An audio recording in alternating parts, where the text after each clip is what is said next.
The chaos in Trauma Bay 3 had a sound, a frantic, dissonant symphony of beeping monitors, shouted commands, and the raw, animalistic grunts of a man fighting for his life by trying to end it. The patient, a young soldier airlifted from a training accident, was a bundle of coiled steel and agony. His eyes were wide with a terror that saw not the sterile white walls of the emergency room, but the dust and fire of a forgotten battlefield. He thrashed against the restraints, his powerful muscles straining, a deep, guttural roar tearing from his throat with every surge.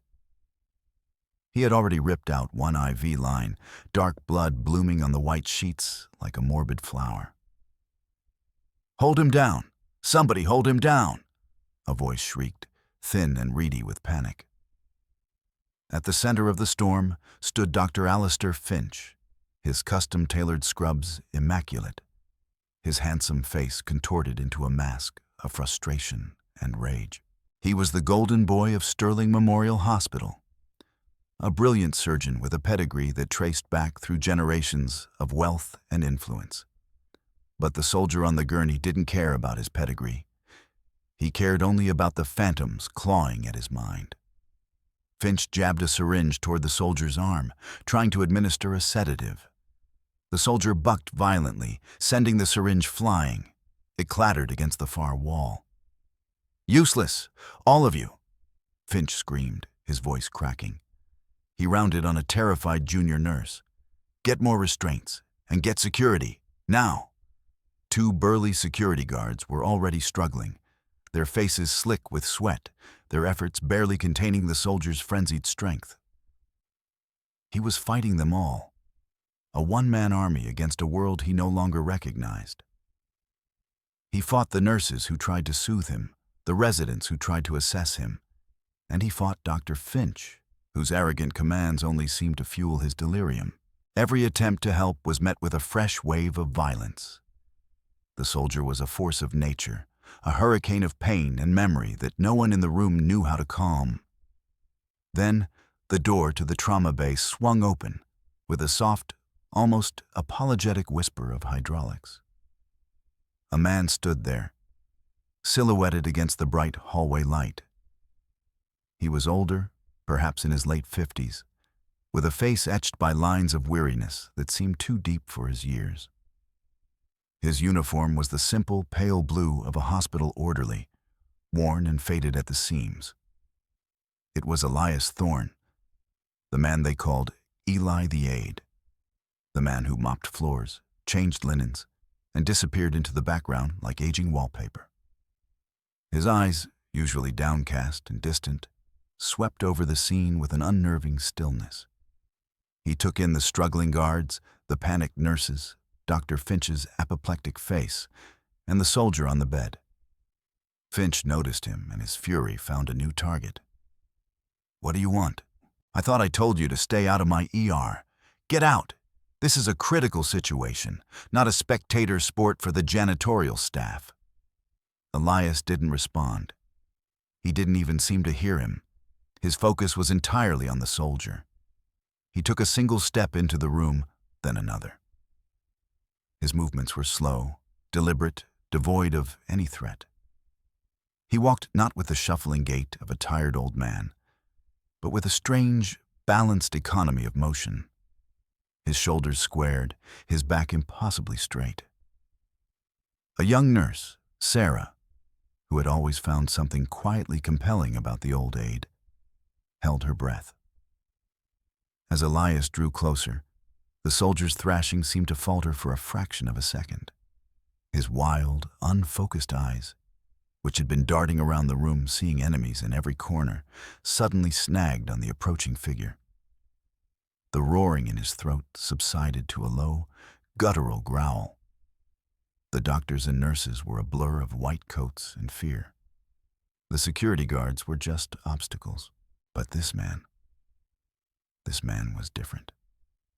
Elias stopped a few feet from the bed, just outside the radius of the soldier's flailing limbs. He didn't speak. He simply stood there, a silent, unassuming pillar in the swirling chaos. The soldier stared. his chest heaving. His gaze flickered from Elias's tired face down to his posture, the way his feet were planted, the way his hands hung loosely at his sides, ready but relaxed. It was a stance the soldier knew, a stance he had seen in men who had walked through hell and come out the other side. His eyes narrowed, focusing on a pale, thin scar that traced a path from just above Elias's collarbone, peeking out from the V-neck of his scrubs. It was an old wound, silvery white with age, but its shape was distinctive. And then the soldier went utterly, completely still. The hurricane ceased. The thrashing stopped. The guttural growls died in his throat. His body, which had been a knot of violent tension, relaxed against the gurney, his wild eyes, now lucid, locked onto Elias's. A flicker of disbelief, of awe, of profound and absolute recognition passed through them. The room, which moments before had been a cacophony of panicked shouting, fell into a stunned, echoing silence, broken only by the steady, rhythmic beeping of the now stable heart monitor. The security guards exchanged baffled looks. Dr. Finch stared, his mouth agape, his face a canvas of pure, unadulterated confusion. He had used every tool in his medical arsenal, every ounce of his authority, and had failed. This floor mopper, this nobody, had done nothing. And in doing nothing, he had achieved everything. He had calmed the storm with his mere presence. In that silent, charged moment, everyone in the room felt the world shift on its axis. They thought Elias Thorne was just an aide, a ghost who haunted the hospital corridors, invisible and insignificant. They were wrong, dead wrong, and the truth, when it finally came, would not just heal the soldier on the bed. It would shatter the world of the arrogant doctor who had made it his mission to humiliate him and reveal the quiet, unassuming man for the legend he truly was. 24 hours earlier, the world had been in its proper order. The sun rose, casting long shadows down the polished corridors of Sterling Memorial Hospital, and Elias Thorne began his shift. He arrived at 6 a.m., as he did every day, clad in his worn blue, orderly scrubs. He clocked in at a terminal that barely registered his presence, his movements quiet and efficient as he gathered his supplies. He was a man who had mastered the art of being invisible. His hair was more salt than pepper, cropped short in a way that suggested old habits rather than style. His eyes, a deep and startling gray, were perpetually tired, holding a vast, quiet sorrow that most people were too busy to notice. A slight, almost imperceptible limp favored his left leg, a subtle hitch in his otherwise steady gait. His first task was always the same: cleaning and stocking the trauma bays before the morning rush. He moved with a practiced grace that belied his age. There was no wasted motion. Every wipe of a disinfectant cloth, every placement of a sterile package was precise, economical. It was a habit born not of janitorial training, but of something far older, far more demanding.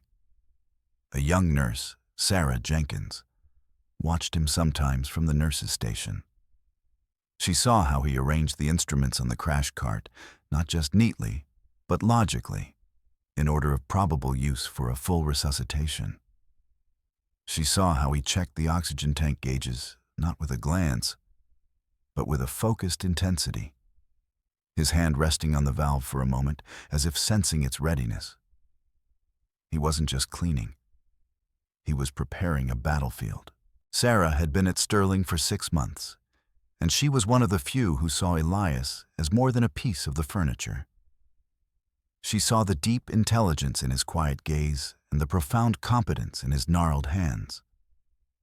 He never spoke much, offering only soft-spoken good mornings or excuse me's. But when he did, his voice was a low, calm baritone that seemed to carry an unspoken weight. At 8 a.m., the king of this domain made his grand entrance. Dr. Alistair Finch swept onto the floor like a conquering hero returning from war. He was everything Elias was not. Young, vibrant, radiating an aura of untouchable confidence. His black scrubs were tailored, his shoes were imported Italian leather, and the watch on his wrist was a gleaming silver chronometer that cost more than Elias earned in a year. His blonde hair was perfectly coiffed, his jawline sharp, and his smile, when he chose to use it, could charm the hospital board and intimidate residents in equal measure. He was, by all accounts, a brilliant surgeon. But his brilliance was eclipsed by an arrogance so vast it had its own gravitational pull. He strode to the central nurses' station, not bothering to greet the nurses who scurried to attention. His eyes, a cold and dismissive blue, scanned the floor, looking for imperfections, for minions to correct. They landed on Trauma Bay 2, where Elias was just finishing his work. Finch's lip curled in a faint sneer. He despised the sight of the old man. Elias represented everything Finch disdained: age, obscurity, and a quiet dignity that felt like a judgment on his own loud self-importance. "Jenkins," Finch snapped, not looking at Sarah but knowing she was there. "Coffee, black, and make it quick." "Yes, doctor," she said, her voice tight. She hurried off, hating the way he made her feel like a servant. Finch swaggered over to Trauma Bay 2, his arms crossed. Elias was placing a fresh box of surgical gloves on a supply shelf. He had moved them from the bottom shelf to the one at eye level. A small, logical change. In a crisis, a doctor wouldn't have to bend down, saving a fraction of a second. But Finch saw it differently. He saw it as a challenge to the established order. His order. "What do you think you're doing?"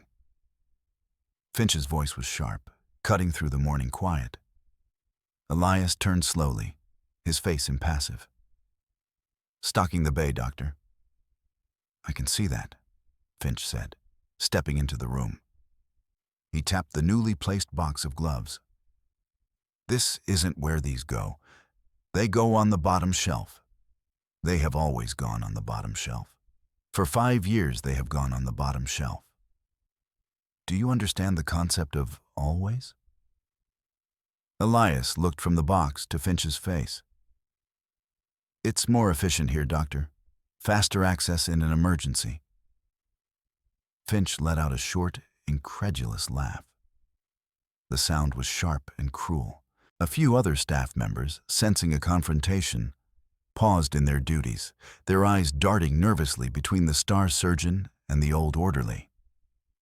"More efficient," Finch repeated, his voice dripping with condescension.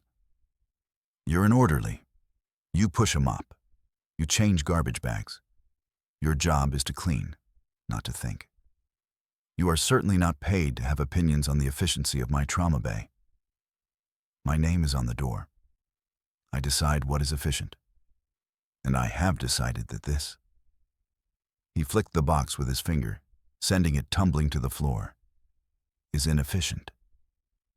The plastic box clattered loudly on the linoleum. Gloves spilled out in a sterile white fan.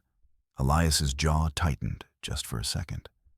A muscle jumped along the hard line of his jaw. His gaze dropped to the spilled gloves, then lifted back to Finch's smirking face.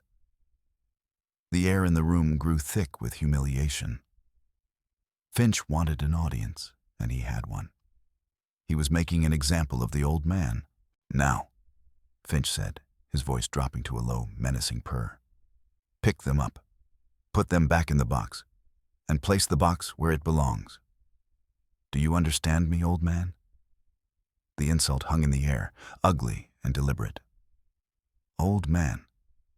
It was a dismissal of his life, his experience, his very humanity. Sarah had returned with the coffee, and she stood frozen in the doorway, her face pale with shock and anger. She wanted to say something, to scream at Finch for his cruelty, but the fear of professional suicide kept her silent. Elias Thorne held Dr. Finch's gaze for a long moment. There was no anger in his eyes, no fear. There was just a deep, profound stillness, a quiet assessment. It was the look of a man who had faced down far worse things than an arrogant surgeon in a petty kingdom of his own making. In the quiet of his mind, he felt the familiar phantom weight in his pocket, the ghost of a small metallic object he hadn't physically carried in a decade, yet always felt. It was his anchor in these storms of indignity. Finally, Elias gave a slow, deliberate nod. "Understood, Doctor," he said, his voice perfectly level. He bent down, his movement stiff from the old injury in his leg, and began to pick up the spilled gloves one by one. The silence in the room was deafening. Each glove he placed back in the box was a small testament to his restraint, a quiet act of defiance in the face of abject humiliation. He did not hurry. He did not flinch. He simply did as he was told, his dignity an invisible shield that Finch's cruelty could not penetrate. Finch watched him for a moment, a satisfied smirk playing on his lips. He had won. He had asserted his dominance. He took the coffee from Sarah's trembling hand, without a word of thanks, and strode away, leaving Elias on his knees, cleaning up a mess of his own making. Sarah rushed to Elias's side as soon as Finch was out of earshot. "Elias, I am so sorry. He's a monster. You shouldn't have to." Elias looked up at her, offering a faint, sad smile. He placed the last glove in the box and slowly pushed himself to his feet, his knee cracking audibly. "There are all kinds of wounds, Sarah. Not all of them bleed."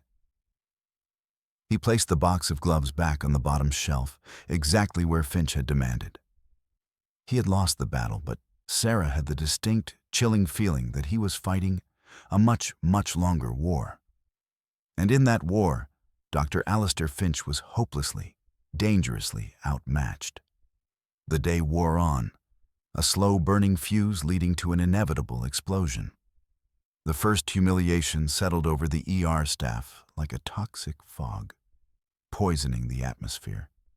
Nurses spoke in hushed whispers, casting sympathetic glances toward Elias and looks of pure contempt toward Dr. Finch whenever his back was turned. Finch, for his part, seemed to feed on the tension, wearing his cruelty like a badge of honor. He barked orders, belittled residents, and treated every interaction as an opportunity to reinforce his absolute authority. He was a petty tyrant policing the borders of his fragile ego. Elias moved through the day with his usual quiet stoicism. He cleaned spills, transported patients, and restocked supplies, his face an unreadable mask. But Sarah watched him closely. She saw the minute tightening of his jaw when Finch's voice echoed down the hall. She saw how his hand would sometimes drift to his trouser pocket, his fingers pressing against the fabric as if reassuring himself that something was there. A talisman. A memory. She wondered what it was, this invisible source of his incredible restraint. What kind of man could endure such public degradation without breaking? The second confrontation, when it came, was far more serious. It was a code blue. The alarm blared through the ward, a shrill, insistent cry that sent a jolt of adrenaline through everyone. A patient in bed 6, an elderly man with a history of heart failure, had gone into cardiac arrest. The team converged on the room in a controlled rush. Sarah was there, Finch was there, 2 residents, and another nurse. The crash cart was slammed into place. "He's in V-fib!" a resident shouted, his eyes glued to the jagged, chaotic line on the monitor. "Paddles," Finch commanded, grabbing them himself. "Charge to 200. The machine whined as it charged. "Clear," Finch yelled. He pressed the paddles to the man's chest. The patient's body arched off the bed with a violent jolt. Everyone's eyes flew to the monitor. The jagged line wavered, then settled back into the same deadly, disorganized rhythm. "No conversion," the resident said, his voice strained. "Still V-fib." Elias had been passing in the hallway when the code was called. He had done as he was always told, stepping back, staying out of the way of the medical professionals. He stood now in the doorway, his tall frame filling the space, his eyes fixed on the monitor over the resident's shoulder. His brow furrowed. "Charge to 300, Finch ordered, his voice tight with irritation. He was a man who hated failure, and the patient's stubborn heart was failing him. Again the whine, the shout, the jolt. Again, no change. The patient's skin was taking on a dusky, gray pallor. Time was running out. "Push one of Epi," Finch snapped, "and charge the paddles again, 360 this time." It was then that Elias spoke. His voice wasn't loud, but it cut through the frantic energy of the room with the precision of a scalpel. "Doctor." Finch, his focus entirely on the patient, didn't even turn. "What?" "Stay out of the way." "Doctor," Elias said again, a note of urgency entering his tone. He took a half step into the room. "The rhythm? It's not standard V-fib. Look at the T-wave morphology. It's polymorphic. It looks like Torsades." Finch froze, the charged paddles hovering over the patient's chest. He slowly turned his head, his eyes blazing with a furious disbelief. The residents and nurses stared, stunned into silence. An orderly was questioning a direct medical command in the middle of a code. It was unthinkable. "What did you just say?" Finch's voice was dangerously quiet. "It's Torsades de pointes," Elias repeated, his gaze locked on the monitor. "Epinephrine will make it worse. He needs magnesium, not another shock." For a heart-stopping second, the room was suspended in time. The only sound was the frantic, useless rhythm on the heart monitor.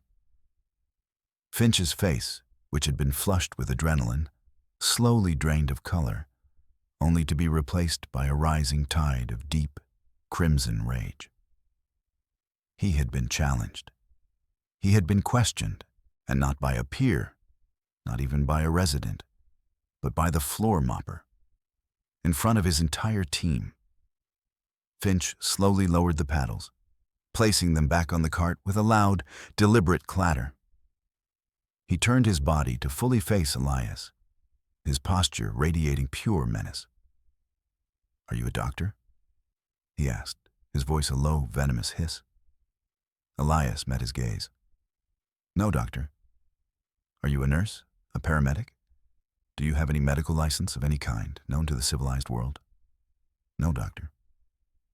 Finch took a step toward him, his personal space violation deliberate and intimidating. "Then you are a janitor. A janitor with a dangerously inflated ego who just presumed to tell me how to do my job. You just contradicted a direct order during a resuscitation. You interfered with patient care. Do you have any idea how much trouble you are in?" Sarah watched, her heart pounding. She glanced at the monitor. She was only a junior nurse, but she'd studied ECGs. The twisting, polymorphic pattern. Elias was right. It did look like Torsades. Before she could speak, Finch pointed a trembling finger at the door. "Get out!" he seethed. "Get out of my emergency room. Get out of my sight. And you can consider this your final warning. One more word, one more step out of line, and I will not just have you fired. I will personally see to it that you are never employed by any hospital in this state again. I will destroy you. Is that clear?" The threat was naked, brutal, and utterly sincere. Standing beside Finch, offering silent, sycophantic support, was the hospital administrator, Mr. Davies. He had arrived to see what the commotion was about and had witnessed the entire exchange. His expression was one of stern disapproval, aimed not at his star surgeon, but at the lowly aide who had dared to speak out of turn. Davy's loyalty was to power and money, and Finch represented both. Elias looked from Finch's contorted face to Davy's cold, dismissive one. He saw the entire corrupt power structure of the hospital aligned against him. He was nothing to them, an inconvenience, a piece of dust to be swept away. He gave a single, almost imperceptible nod. He did not say understood. He did not say, yes, doctor. He said nothing at all. He simply turned, his back ramrod straight, and walked out of the room. As he disappeared down the hall, Finch, still shaking with rage, turned back to the patient. As I was saying, he spat, charge to 360. He shocked the patient again. The man's body convulsed. On the monitor, the chaotic rhythm shuddered, flattened for a terrifying second, and then devolved into a systole. A flat line. The sound of the continuous, high-pitched tone filled the room. It was the sound of failure, the sound of death. Finch stared at the flat line, his face a mask of disbelief. He had been so sure. He had been so right. And now, the patient was dead. In the doorway, unseen by the frantic team, Sarah stood, her hand covering her mouth. Her eyes were wide with horror. Not just at the patient's death, but at the chilling realization that the quiet, humble Aide had been right. And the brilliant Dr. Finch had just killed a man with his pride. The death in bed 6 cast a pall over the ER for the rest of the afternoon. Official reports were filed. Mr. Davies smoothly managed the paperwork, framing the outcome as an unfortunate but unavoidable loss in a high-risk patient. Dr. Finch's actions were recorded as aggressive, inappropriate treatment according to standard protocols. No mention was made of the orderly's warning. No mention was made of Torsades de Pointe. The official record was a neat, tidy fiction designed to protect the hospital and its star surgeon. The truth was buried, another casualty of the day. Finch, however, was rattled. His arrogance was a shield, but the day's events had found a crack in it. He had been wrong, and a man had died. Worse, a nobody, an old janitor, had been right. The thought was a corrosive acid eating away at his composure. His anger, needing a target, focused with laser-like intensity on Elias Thorne. It was Elias's fault. He had broken Finch's concentration, planted a seed of doubt, and jinxed the procedure. In the twisted logic of his own narcissism, Finch was the victim, and he promised himself that Elias would pay. Elias finished his shift in silence. He cleaned the room where the man had died, his movements methodical and imbued with a quiet reverence, as if he were performing last rites. He stripped the bed, wiped down the surfaces that had witnessed the frantic, failed effort, and replaced the crash cart, ensuring it was perfectly stocked for the next tragedy. He felt the man's death as a weight in his own chest, a familiar ache of helplessness in the face of pride and ignorance. He had tried to intervene. He had broken his own long-held vow of invisibility, and it had made no difference. All he had accomplished was to paint a larger target on his own back. As he was leaving for the day, Sarah caught up to him by the locker rooms. Her face was pale, her eyes red-rimmed. "Elias," she said, her voice barely a whisper. "I'm so sorry. About everything. You were right. I looked at the ECG strip afterward. It was Torsades. You were right." Elias paused, his hand on the handle of his locker. He looked at the young nurse, at her earnest, troubled face, and saw the spark of a good medic. "Knowing you're right doesn't change a thing when the man in charge is wrong," he said, his voice low and gravelly. "All it does is give you a front row seat to the disaster." But you have to tell someone, she insisted. Davies, the board. Someone has to know that Finch. Elias cut her off with a small, sad shake of his head. Who would they believe, Sarah? The golden boy surgeon with the powerful family? Or the old man who mops the floors? You saw Mr. Davies. He was standing right there. They protect their own. He sighed, a sound of bone-deep weariness. Let it go. For your own sake. A man like Finch. He doesn't forgive a slight. And he never forgets a witness. His words hung in the air, a stark and chilling warning. He was telling her to save herself. He knew he was already a marked man. The next morning, the air was thick with unspoken tension. Finch avoided Elias completely, but he watched him.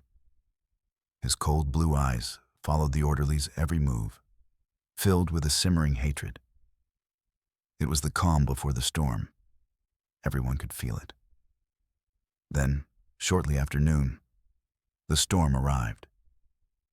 It came not as thunder, but as the rhythmic thwump, thwump, thwump of rotor blades beating the air into submission.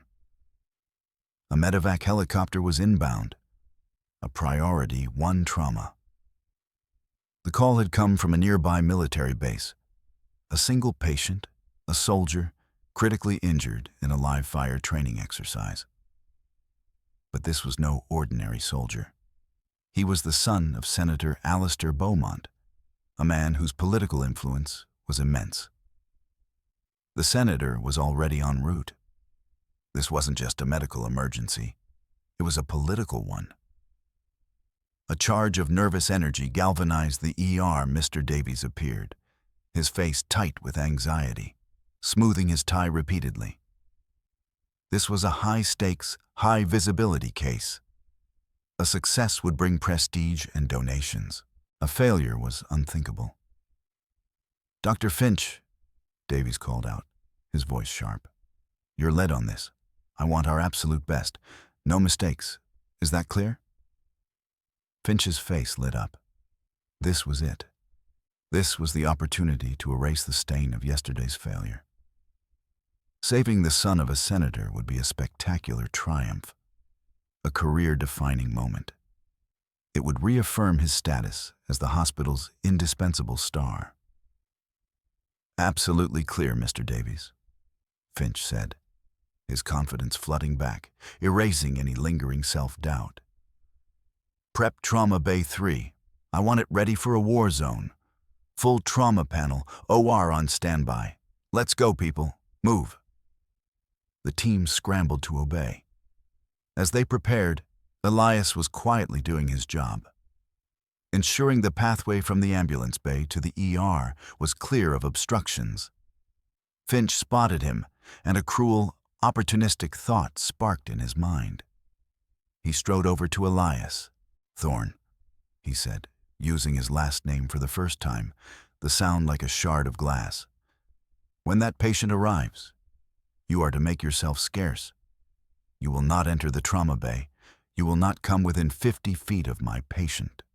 You will go to the basement and you will inventory the linen supply until I personally tell you otherwise. Stay away from my patient. Stay away from me. It was a direct, humiliating order. He was banishing Elias to the hospital's catacombs during the most critical moment of the day. Elias looked at him, his gray eyes unblinking. Understood, Doctor. A few minutes later, the ambulance bay doors burst open. The paramedics wheeled in the gurney at a run, and the chaos began. The soldier, a young man built like a titan, was conscious, but not lucid.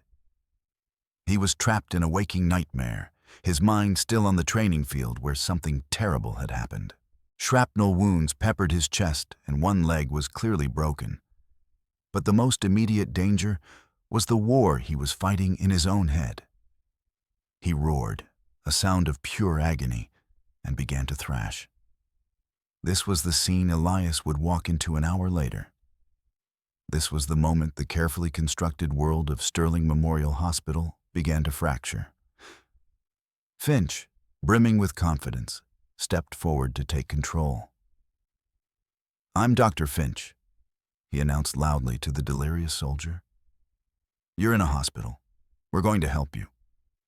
The soldier's only answer was to rip his arm away from a nurse who was trying to get a blood pressure reading, his eyes wild with the specific terror of someone reliving the worst moment of their life. Finch's confident facade began to crack almost immediately. His textbook knowledge was useless against the raw, unpredictable force of combat-induced psychosis. "Sedate him," he ordered. "10 of Versed, I've a push." A nurse scrambled to comply, but the soldier's violent movements made it impossible to get the needle into a vein. He was a cornered animal, seeing threats everywhere. Finch's crisp, authoritative voice, the very tool he used to dominate his staff, was like gasoline on the fire of the soldier's paranoia. It sounded too much like the bark of an officer, a command to be defied. The situation deteriorated rapidly. The soldier, in a surge of adrenaline-fueled strength, snapped one of the leather restraints on his wrist. His arm was free. He swung wildly, catching a resident in the shoulder and sending him stumbling back. Panic began to ripple through the room. "Hold him down!"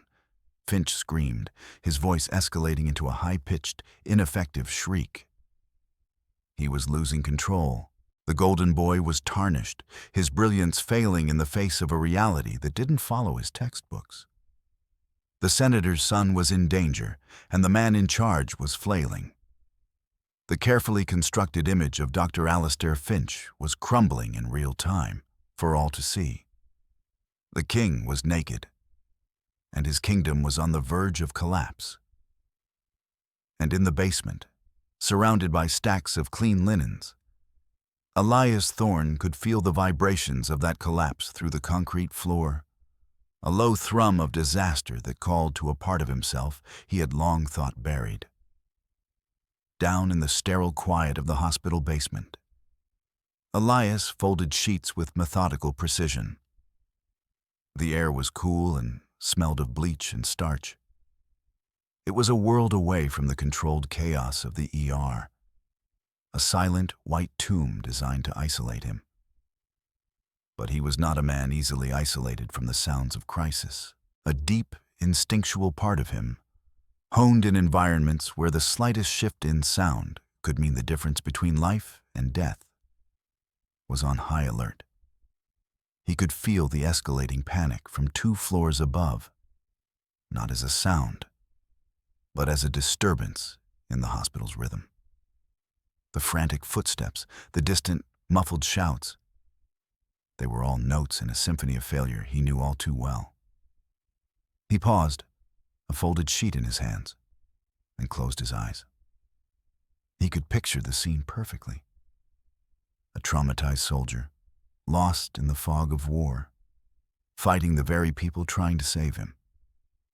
He could picture Finch, a man whose authority was built on ego rather than experience, issuing commands that would only escalate the patient's fear.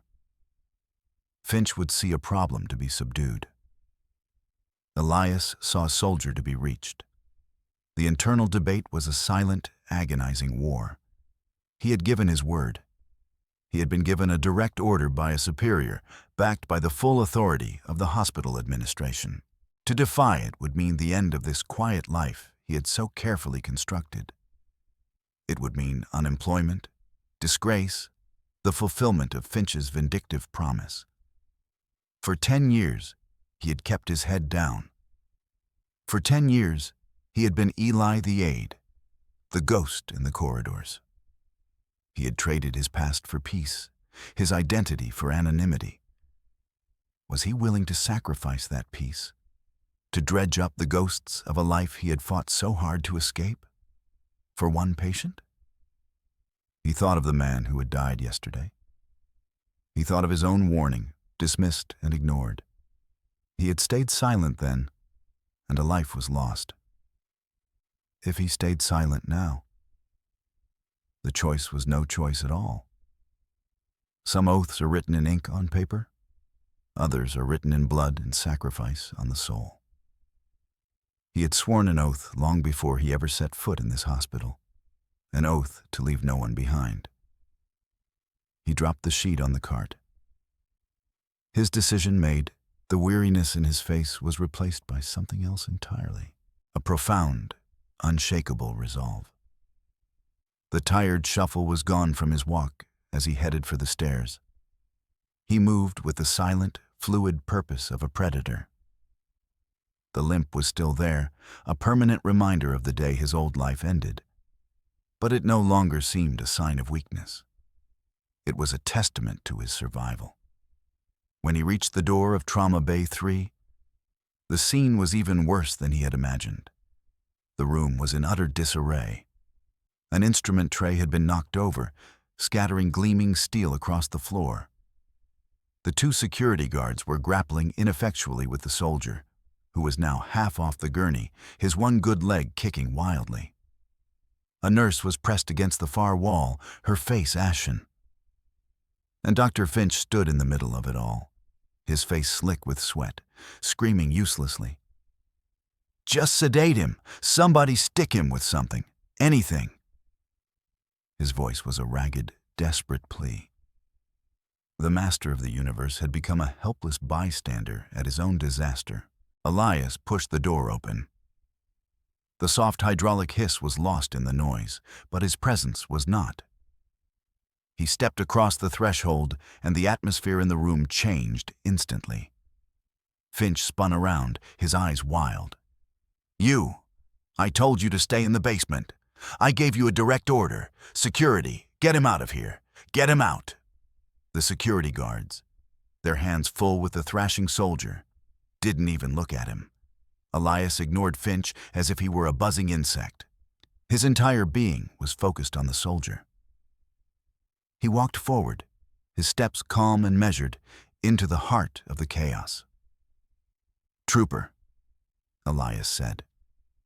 His voice was not loud, but it resonated with an innate authority that sliced through the panic. It was a tone of command, but not of aggression. It was the voice of a man who expected to be obeyed because he had earned the right to be. "Stand down." The soldier, who had been roaring, faltered. The word trooper registered somewhere deep in his combat-hazed mind. It was the right word, the right tone. Elias took another step. "On your feet, soldier. Report." This was not a medical request. It was a field command, a phrase from a world of discipline and order that the soldier understood instinctively. He stopped thrashing. His head, which had been whipping back and forth, turned slowly toward the source of the voice. His wild eyes, filled with the ghosts of explosions and gunfire, tried to focus.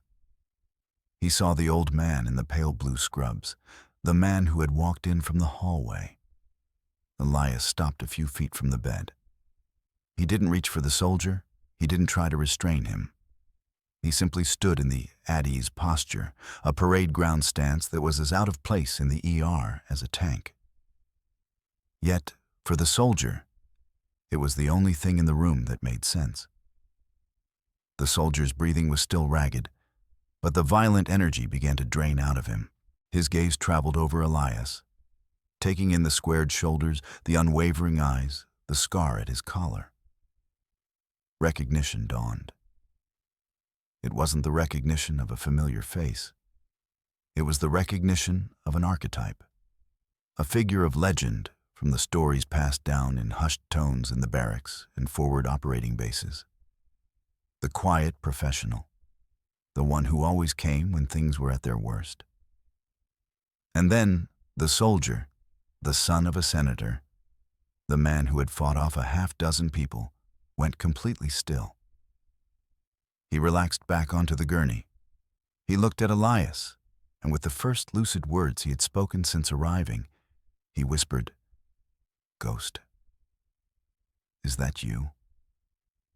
The name hung in the silent room, meaningless to everyone but the two men. Elias's expression didn't change, but a flicker of profound sadness passed through his eyes. He gave a short, sharp nod. "I'm here, son. You're safe now. We're going to get you patched up." He turned to the stunned medical team. The shift in his demeanor was breathtaking. The quiet, self-effacing Aide was gone. In his place stood a commander. "You," he said, his voice sharp and clear, pointing to Sarah, who was staring, mesmerized. "I need a central line kit, triple lumen, and get me 2 grams of magnesium sulfate in a 100 cubic centimeter bag of D5W, run it over 10 minutes. Now." Sarah, jolted out of her stupor, nodded. "Yes, sir," she whispered, and hurried to obey. The sir was unconscious, automatic. Elias turned to one of the residents. "His breathing is shallow. He's got shrapnel to the chest, risk of attention pneumothorax. Get me a 14-gauge needle and a chest tube tray, and someone call the OR and tell them to prep for a thoracic exploration and an open reduction on that femur fracture." The resident, who moments before had been taking orders from Finch, simply nodded and moved to comply, his actions crisp and immediate. Elias was not asking. He was commanding, and his competence was so absolute, so undeniable, that no one thought to question it. He then looked at the soldier, his voice softening again. "All right, son. We need to get this pressure off your chest. It's going to hurt for a second. Stay with me." He took the large bore needle from the resident and, with a speed and precision that was terrifying to behold, located the second intercostal space at the midclavicular line. He didn't hesitate. He didn't measure. He knew the location by feel, by instinct. He pushed the needle in. There was a soft hiss of escaping air. The soldier's breathing immediately deepened. The numbers on the oxygen saturation monitor, which had been dropping into the danger zone, began to climb. In the space of 60 seconds, Elias had assessed, diagnosed, and treated 3 life-threatening conditions: psychosis, a potential fatal arrhythmia, and a tension pneumothorax, all while issuing clear, concise orders to a team that was not his. He moved with the terrifying grace of a master craftsman at work, his hands sure, his mind light years ahead of everyone else in the room. And Dr. Alistair Finch watched it all, his face a frozen mask of horror, humiliation, and incandescent rage. His kingdom had been usurped. His authority had been rendered meaningless. His carefully crafted world had been shattered by the one man he considered less than dirt.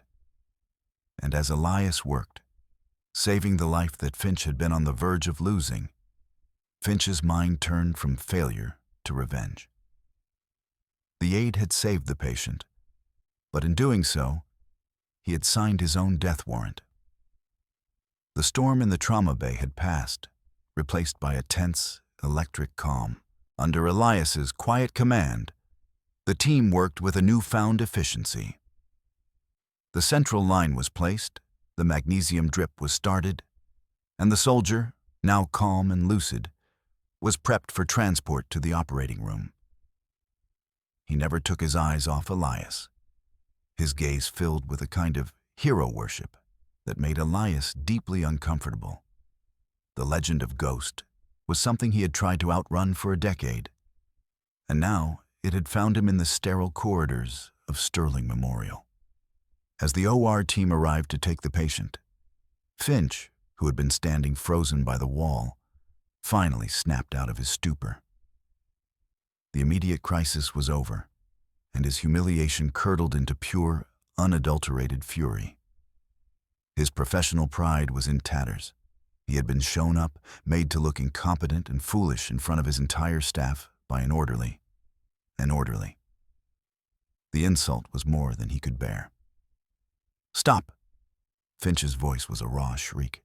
"Nobody moves." The transport team paused, confused. Finch marched forward, his face mottled with rage, and pointed a trembling finger at Elias. "You are finished," he spat, his voice shaking with venom. "Security! I want this man arrested. Now!" The two security guards, who had been watching the proceedings with awe, looked at Finch, then at Elias, then back at Finch. They were hesitant. "On what charge, Doctor?" one of them asked, his tone respectful but firm. "On what charge?" Finch laughed, a high, unhinged sound. "Assault. Practicing medicine without a license. Willful insubordination. I gave him a direct order to stay away from my patient, and he physically intervened, performed unsanctioned medical procedures on a VIP patient. He could have killed him. I want him in handcuffs, and I want him out of my hospital." Mr. Davies, the hospital administrator, had been hovering in the doorway, his face a pale mask of anxiety. He had seen Finch's failure and Elias's shocking success, but his political instincts were screaming. Finch was his star, the son of a wealthy donor. Elias was a nobody. The choice for him was simple. He had to back his doctor. "Dr. Finch is correct," Davies announced, stepping into the room, his voice regaining its usual oily authority. "Mr. Thorne, you have committed a serious breach of hospital protocol. You overstepped your duties in a way that put a patient at extreme risk. The legal ramifications are—" Sarah could not stay silent any longer. "Risk?" she burst out, stepping forward. "He saved that soldier's life. Dr. Finch, you were panicking. You had no idea what to do. Elias knew exactly what to do." Finch's head whipped around to face her. "You're fired, Jenkins. Pack your things and get out. Your career in this city is over." "You can't do that," she shot back, her fear finally eclipsed by her outrage. "Watch me," Finch sneered. The situation was spiraling into a vortex of threats and accusations. Elias stood calmly in the center of it all, his face betraying no emotion. He had known this was coming. This was the price of his intervention. He looked at the security guards, who were now advancing hesitantly toward him. He didn't resist. He had made his choice. He would face the consequences. Just as one of the guards reached out to take his arm, the double doors to the ER entrance burst open with such force that they slammed against the wall stops. The sound echoed through the hall like a gunshot. All heads turned. Framed in the doorway was a figure of immense and immediate authority. He was a man in his late 60s, tall and ramrod straight, his face a roadmap of command decisions and sleepless nights. He wore the crisp, dark green Class A uniform of a United States Army general, his chest a brilliant constellation of ribbons and medals. On his shoulders, 4 silver stars gleamed under the fluorescent lights. He was flanked by 2 stone-faced military policemen in full-dress uniform. It was General Marcus Harding, chairman of the Joint Chiefs of Staff, one of the most powerful men in the country. The general's eyes, sharp and piercing as a hawk's, swept the room, taking in the scene with a glance. He ignored the cowering administrator and the furious surgeon. His gaze passed over the nurses, the residents, the security guards, searching. Then his eyes landed on the tall, quiet man in the faded blue, orderly scrubs.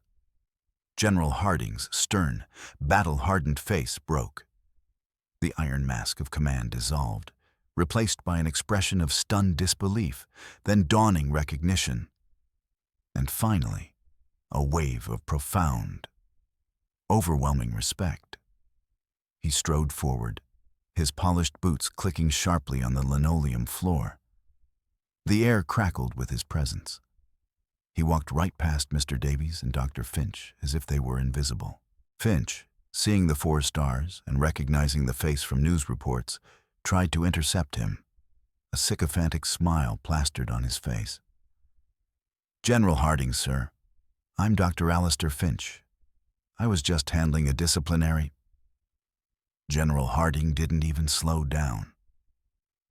He silenced Finch with a single look, a glance so cold and dismissive it could freeze magma. Finch's words died in his throat, and he actually took a step backward. The general came to a halt directly in front of Elias. The entire hospital staff watched, holding their collective breath. The four-star general, one of the most respected soldiers in the world, stood before the humble, disgraced orderly. Then, General Harding did something that shattered the reality of every single person in the room. He brought his heels together with an audible click.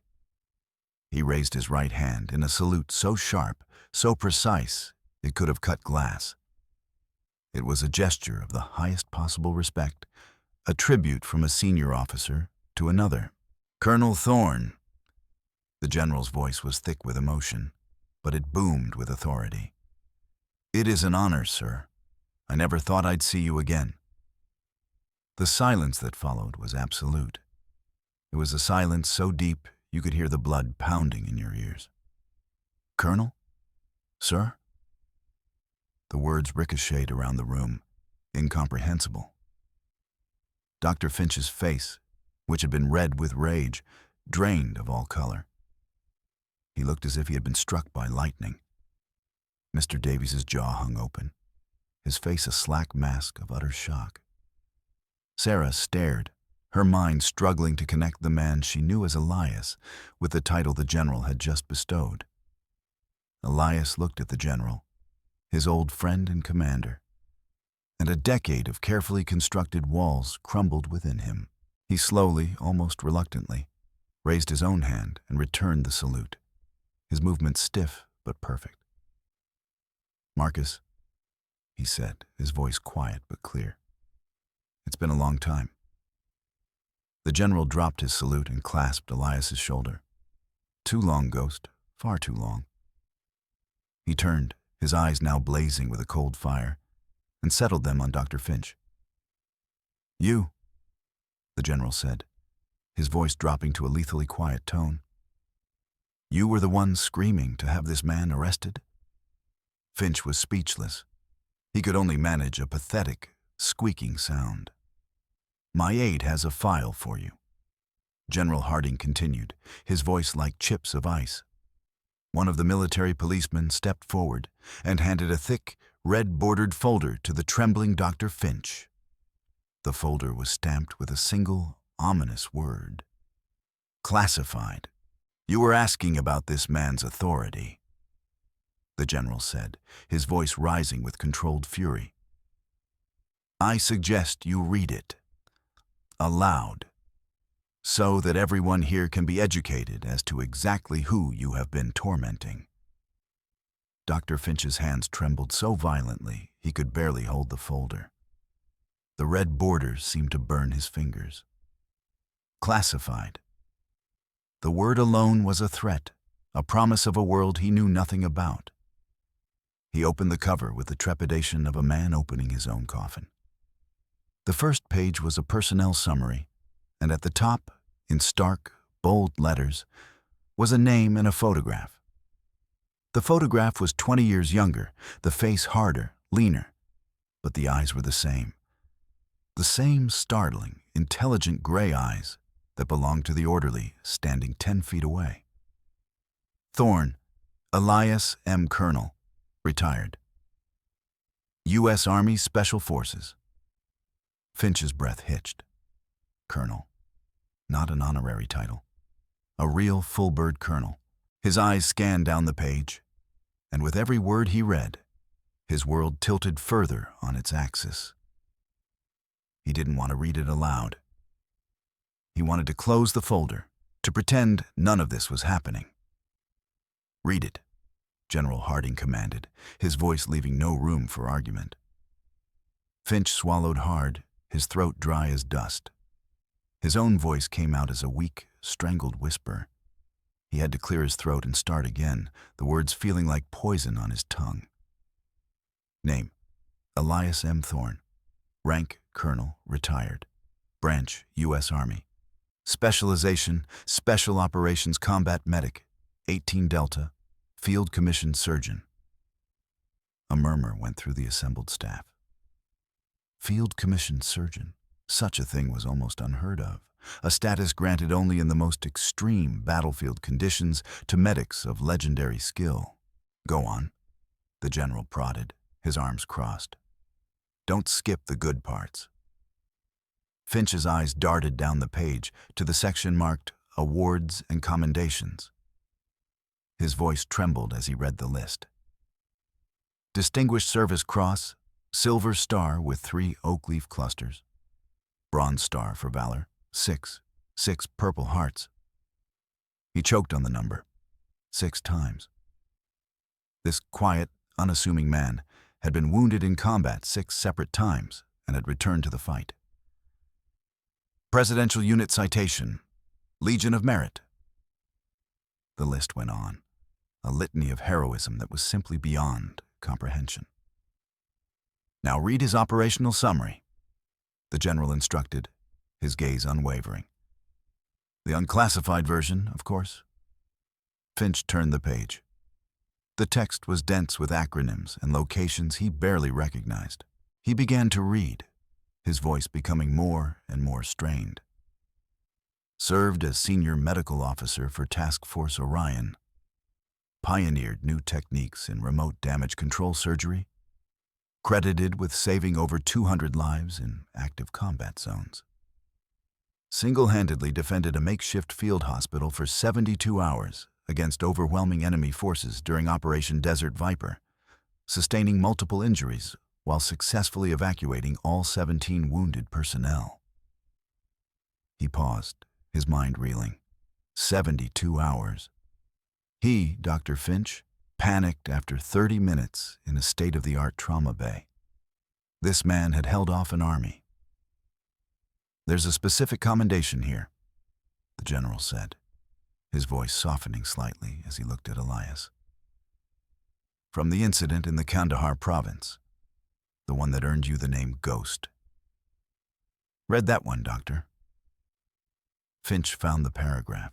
His hands were now slick with sweat, the papers sticking to his skin. During a patrol, a platoon was caught in a complex ambush. Initial casualties were critical. Then Captain Thorne, the only medic on site, moved under heavy and sustained machine gun and RPG fire for over 4 hours, repeatedly exposing himself to danger to reach the wounded. He performed multiple life-saving surgical interventions, including a field thoracotomy and a vascular shunt, using only the equipment in his medical pack. Eyewitnesses reported he seemed to disappear in the chaos and reappear wherever he was needed most, earning him the call sign Ghost. Of the 12 critically wounded soldiers in that platoon, he saved all 12. The room was utterly silent. Sarah's eyes were filled with tears. The security guards looked at Elias with something approaching religious awe. This wasn't just a soldier. He was a legend, a walking, breathing miracle worker who had been quietly mopping their floors. And now, Doctor, the general said, his voice turning to steel again. The final page, his medical credentials. Finch, now completely broken, turned to the last page. He read the words in a monotone, his spirit crushed. Post-military career. Accepted to Johns Hopkins School of Medicine under the Military Advanced Placement Program. Graduated summa cum laude. Completed surgical residency and fellowship in trauma and critical care at the Walter Reed National Military Medical Center. Served as Chief of Trauma Surgery at Landstuhl Regional Medical Center in Germany for 5 years. He looked up from the page, his face a mask of pure horror. He was the Chief of Trauma at Landstuhl, the biggest American military hospital outside the U.S. The very best, General Harding confirmed. He wrote half the protocols you probably studied in medical school, Doctor. He taught the men who taught you. 10 years ago, after his wife passed away, he wanted a quiet life. He was tired of the noise. tired of the hero worship. So he walked away from it all. He put away the uniform, buried the name, and decided to serve in a different way. Quietly, anonymously, by cleaning the very floors you walk on, ensuring that men like you had a sterile environment in which to do your work. A job he did with the same dedication he showed on the battlefield. A job you mocked him for. The general took a step closer to Finch, his face inches from the terrified surgeons. This man, this old man you humiliated, this janitor you threatened, is Colonel Elias Thorne, a hero of this nation. And you, doctor, are nothing. The weight of the truth finally crashed down on Finch. The man he had belittled, the man he had tried to destroy, was not only his superior in character and courage, but in professional skill and experience as well. He had been sneering at a giant, completely unaware of the shadow he was standing in. His arrogance, his cruelty, his petty tyranny. It was all laid bare, exposed as the pathetic posturing of an insecure child. His face crumpled. The last vestiges of his pride evaporated, leaving only a hollow shell of shame and terror. The files slipped from his nerveless fingers and scattered across the floor at his feet. The record of a great man's life, a testament to a small man's utter ruin. The reckoning had arrived.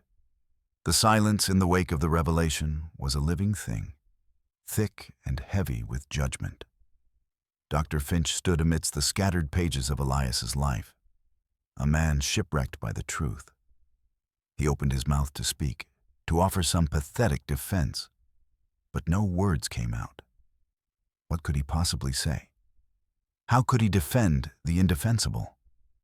Just then, another figure pushed through the crowd of stunned onlookers.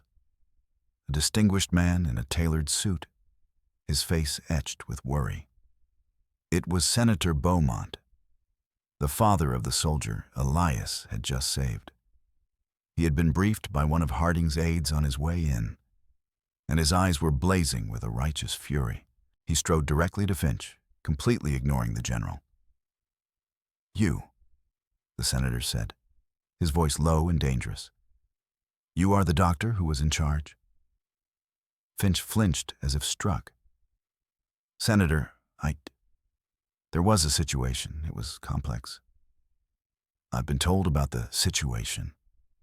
The senator cut him off, his voice dripping with contempt. "I've been told my son was agitated, and your response was to scream at him and try to force a sedative that would have made his condition worse. I've been told you were about to administer a defibrillator shock for a rhythm it couldn't fix. And I've been told that you tried to have the man who actually saved my son's life arrested." The senator turned to General Harding. "General, is this true?" "It is, Senator," Harding confirmed grimly. Senator Beaumont turned back to Finch. The look on his face was one of utter disgust. "My son is alive right now because of Colonel Thorne. And you not only failed him as a doctor, you sought to punish the one man who upheld his oath. You are a disgrace to your profession." This was the final nail in Finch's coffin. Humiliated by a living legend, exposed in front of his peers, and now condemned by one of the most powerful politicians in the country. There was no escape. Mr. Davies, the administrator, saw his own career flashing before his eyes. He began to backpedal furiously, his face slick with a desperate sweat. "Senator General, I assure you, we will be launching a full and immediate investigation into Dr. Finch's conduct. His actions are not representative of Sterling Memorial's standards. He will be suspended, effective immediately, pending review." Finch looked at Davies with wide, pleading eyes. He was being thrown to the wolves. His sycophantic enabler was abandoning him at the first sign of real trouble. But the general wasn't finished. His cold gaze fell upon Davies. "Your standards?" Harding repeated, his voice laced with scorn. I have a sworn statement from a nurse right here. He gestured toward Sarah, who looked startled but resolute. That Dr. Finch, with your tacit approval, was responsible for the death of another patient less than 24 hours ago due to gross negligence and a refusal to listen to this man. He pointed to Elias. Is that part of your standards, Mr. Davies? Covering up fatal incompetence to protect your donors? Davies' face went from pale to ghostly white. He was implicated. He was caught. His attempt to sacrifice Finch to save himself had failed spectacularly. That's a baseless accusation, he stammered. Is it? The senator interjected, his eyes like flint. Because I'm calling the state medical board, the district attorney, and the press. We'll see how baseless it is after a full inquiry.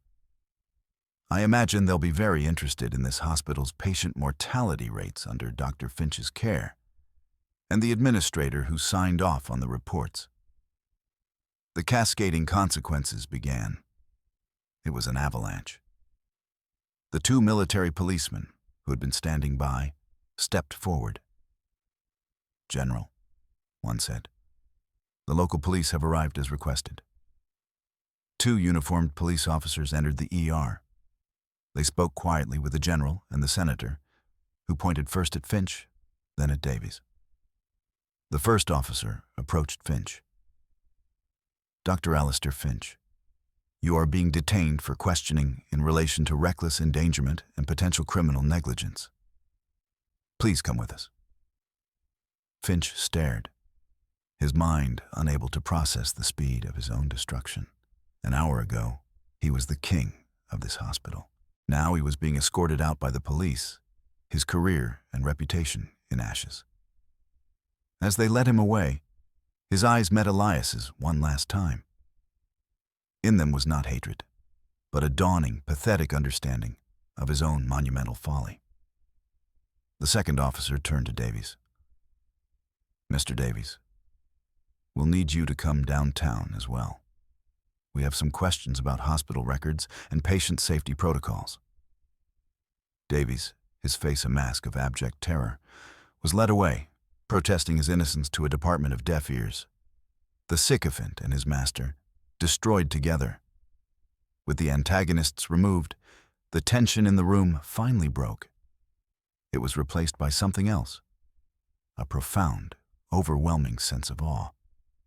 The entire ER staff, the nurses, the residents, the guards, all turned their eyes to Elias Thorne. Then, one of the residents, the one whose shoulder had been bruised by the soldier, began to clap. It was a slow, hesitant sound at first. Then Sarah joined in, her applause loud and clear. Then one of the nurses, then a guard, and then another, until the entire room was filled with a thunderous, rolling ovation. It was an apology. It was a thank you. It was a tribute to the quiet hero who had walked among them, unseen. Elias looked around at the faces of his colleagues, his friends, and for the first time in a decade, he didn't try to shrink into the background. A small, genuine smile touched his lips. He had not sought this. He had not wanted it.